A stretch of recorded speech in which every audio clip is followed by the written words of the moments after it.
जैसा कि हमने लास्ट एपिसोड में देखा था, संगिल के फादर को सब पता चल जाता है और घर में काफ़ी हंगामा हो जाता है। वहाँ दूसरी तरफ शिनबू भी इज़ुबी के बगैर ज़्यादा देर नहीं रह पाता और वो भी संगिल के घर अपनी माँ के साथ रहने का डिसीज़न लेता है। शिनबू की माँ इस बात को एक्सेप्ट नहीं करती। वो कहती हैं ऑलरेडी इज़ुबी की वजह से इस घर में इतनी प्रॉब्लम्स हो रही हैं, मैं तुम्हें यहाँ नहीं रख सकती, तुम अपने घर जाओ। संगिल भी उसे काफ़ी कुछ सुनाता है, पर उसके फादर कहते हैं अब जब तुम यहाँ आ ही गए हो तो आज तुम यहीं रुको, बाकी का हम बाद में देखेंगे। शिनवू की माँ काफ़ी स्ट्रेस में आ जाती हैं। एक तरफ उनका पास्ट है और एक तरफ फ्यूचर, वो दोनों के बीच बैलेंस नहीं बना पा रही हैं। संगिल और उसके फादर साथ में डिनर करते हैं। वो कहते हैं तुम्हें सब मालूम था, तुमने मुझे ये बात पहले क्यों नहीं बताई। संगिल कहता है मैं आपको कैसे बताता। शिनवू की माँ उसे कहती हैं मैं संगिल के फादर से बात करूँगी, पर तब तक तुम संगिल के साथ कोई इशू नहीं खड़ा करोगे। यहाँ एक ही घर में रहने के बावजूद भी शिनवू और इज़ुबी को काफ़ी डिस्टेंस मेंटेन करना पड़ रहा था।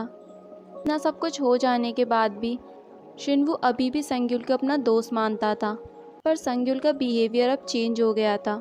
संगिल के फादर कहते हैं अगर तुम अपने खुद के बेटे को इस तरह से छोड़ सकती हो तो मुझे तो डर है कि कहीं तुम संगिल को भी ऐसे ही ना छोड़ दो। यहाँ शिनवू और इज़ुबी अभी भी मैसेज के थ्रू बातें कर रहे थे। नेक्स्ट मॉर्निंग शिनवू और संगिल को एक ही बेड पर दिखाया जाता है। संगिल ये देखकर काफ़ी गुस्सा होता है और शिनवू को बेड से नीचे गिरा देता है। शिनवू कहता है तुम्हारा कमरा काफ़ी कोल्ड था। नेक्स्ट मॉर्निंग शिनवू और इज़ुबी दोनों साथ स्कूल जाते हैं। इज़ुबी कहती है संगिल पहले ही निकल गया, वो हमारे साथ नहीं जाना चाहता। शिनवू कहता है इट्स ओके, पर हम साथ रहते हैं, ये बात पूरी दुनिया को बताना ज़रूरी नहीं है। वो कहती है इसमें बुराई क्या है, ये तो कितनी अच्छी बात है कि हम सब की मॉम एक ही हैं।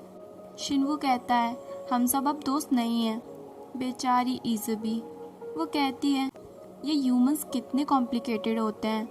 यहाँ संगिल के फादर भी संगिल को मनाने की काफ़ी कोशिश करते हैं कि हम सबको साथ मिलकर रहना चाहिए, और वैसे भी शिनवू तो तुम्हारा काफ़ी अच्छा दोस्त भी है। पर संगिल साफ साफ कह देता है कि शिनवू मेरा कोई दोस्त नहीं है। यहाँ वो बैड बॉय के साथ रहने वाले बॉयज़ की भी स्टोरीज दिखाई जाती हैं, जिसमें उन्हें इतना स्कैरी नहीं दिखाया जाता जितना वो उसके सामने बिहेव करते हैं। वो भी जिनको पसंद करते हैं उनके बारे में सोचते हैं, उनकी हेल्प करते हैं। वो बैड बॉय एक बार फिर क्लास में धमाका कर देता है जब वो पूरी क्लास के सामने टीचर से कहता है क्या आप संगिल के साथ रहती हो, और शायद इज़ुबी भी उसी घर में रहती है। क्लास के सारे बच्चे चौंक जाते हैं। संगिल आपका क्या लगता है, टीचर सबके सामने कहती हैं ही इज़ माई सन, और पूरी क्लास चौंक जाती है। ली अपनी एक्स फ्रेंड को प्रोवोक करने की कोशिश करती है। वो कहती है मुझे पता है तुम ये सब शिनवू को पाने के लिए करना चाहती हो। ली को गुस्सा आता है और वो उसके ऊपर पानी डाल देती है, और इसके बाद जो वो ली की हालत करती है वो देखने लायक होती है। वो बैड बॉय उस लड़की से डायरेक्टली पूछता है कल वो आदमी कौन थे जो तुम्हारे साथ थे। वो मेरी एजेंसी के मैनेजर थे। मुझे पता है कि मुझ में इतना टैलेंट तो नहीं है, पर मेरे भी कुछ ड्रीम है, मैं भी उन्हें पूरा करना चाहती हूँ, और बिना पैसे और कनेक्शन के ये पॉसिबल नहीं है। पर मैं जो भी हूँ, जैसी भी हूँ, तुमसे तो बेटर ही हूँ, जिसके पास कोई ड्रीम ही नहीं है। यहाँ एक बार फिर संगिल के घर में हंगामा हो जाता है जब उसके फादर को ये बात पता चलती है कि रेस्टोरेंट को बचाने के लिए काफ़ी सारे पैसे उसमें लगा दिए हैं। संगिल भी कहता है मेरे फादर इतनी मेहनत करते हैं और एक एक पैसा जोड़ते हैं, और आप उसे अपने बेटे के ऊपर खर्च कर रही हो।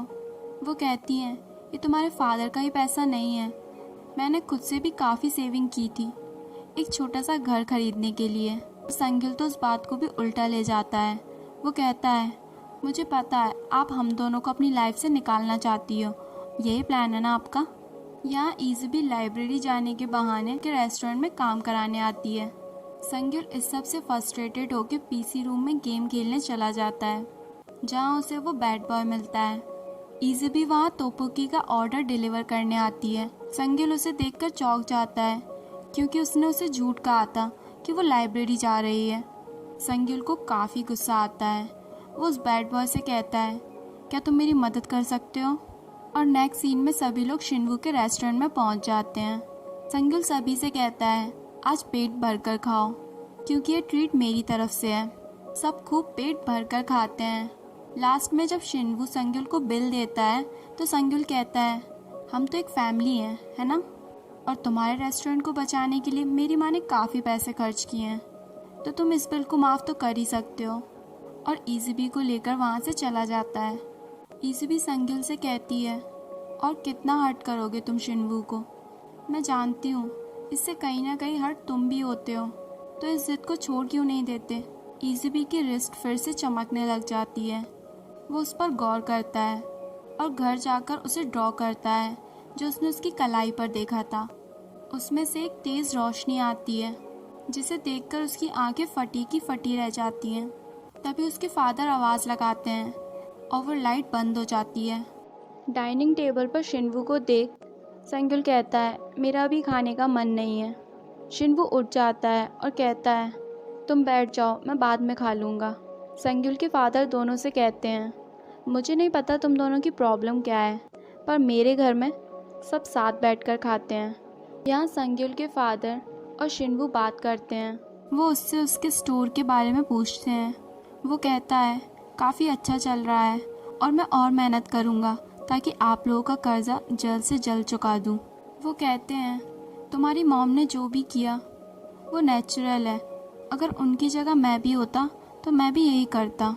सच कहूँ तो सारी सिचुएशन काफ़ी अनकंफर्टेबल हो गई है।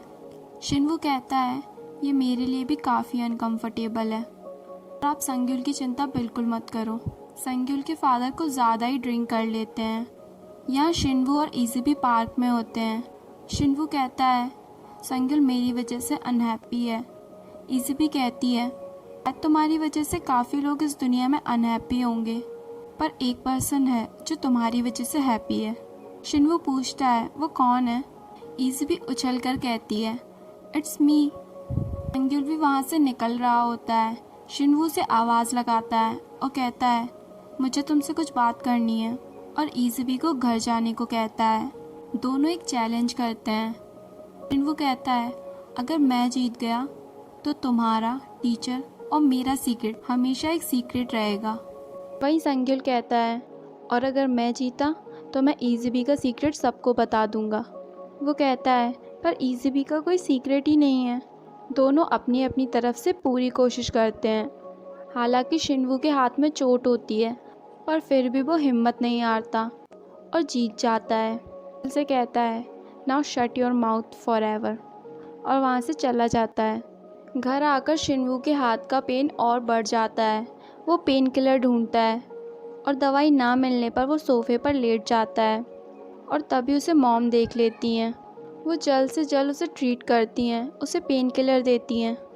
यहाँ संग्युल हर मुमकिन कोशिश कर रहा था ईज़ीबी का सच जानने के लिए। वो उसके रूम में चला जाता है और उसके रिस्ट का वो टैटू चमकने लगता है। एकदम से ईज़ीबी की आंखें भी खुल जाती हैं। संग्युल उसका मुंह बंद करता है और वहाँ से भाग जाता है। नेक्स्ट डे सभी लोग साथ में ब्रेकफास्ट करते हैं, और इस बार नाश्ता संग्युल ने बनाया था। वो ब्रेकफास्ट में सी फूड बना देता है जिससे शिन्वू और उसकी माँ दोनों को ही एलर्जी होती है। वो शिन्वू का ब्रेकफास्ट भी ले लेती हैं और उसे पूरा फिनिश कर देती हैं, जिसकी वजह से उनकी तबीयत भी काफ़ी बिगड़ जाती है। संग्युल के फादर उसके पास जाते हैं। उनके आंखों में आंसू होते हैं। उन्हें खुद की परवरिश पर विश्वास नहीं हो रहा था। क्या तुम इस हद तक जा सकते हो संग्युल? शिन्वू अपनी माँ को देखने आता है। दोनों बातें करते हैं। बातों ही बातों में उसकी माँ उसे बताती हैं कि उनकी लाइफ कितनी डिफ़िकल्ट थी। वो उसे छोड़ के जाने और उसके फादर से डिवोर्स लेने सभी का एक रीज़न देती हैं, और शायद अब शिन्वू भी उनके हालातों को समझ पाता है। यहाँ संग्युल ईज़ीबी के पीछे हाथ धोकर पड़ गया था। वो पार्क में ईज़ीबी के पास आता है, उसके हाथ को पकड़ लेता है, उसके बारे में सब कुछ जानना चाहता था। वो कहता है, आखिर तुम हो कौन? संग्युल अपने मुंह से कहने ही वाला होता है कि आखिर तुम एक, और तभी शिन्वू उसके मुंह पर हाथ रख देता है। और इसी के साथ हमारा ये एपिसोड यहीं पर ख़त्म हो जाता है।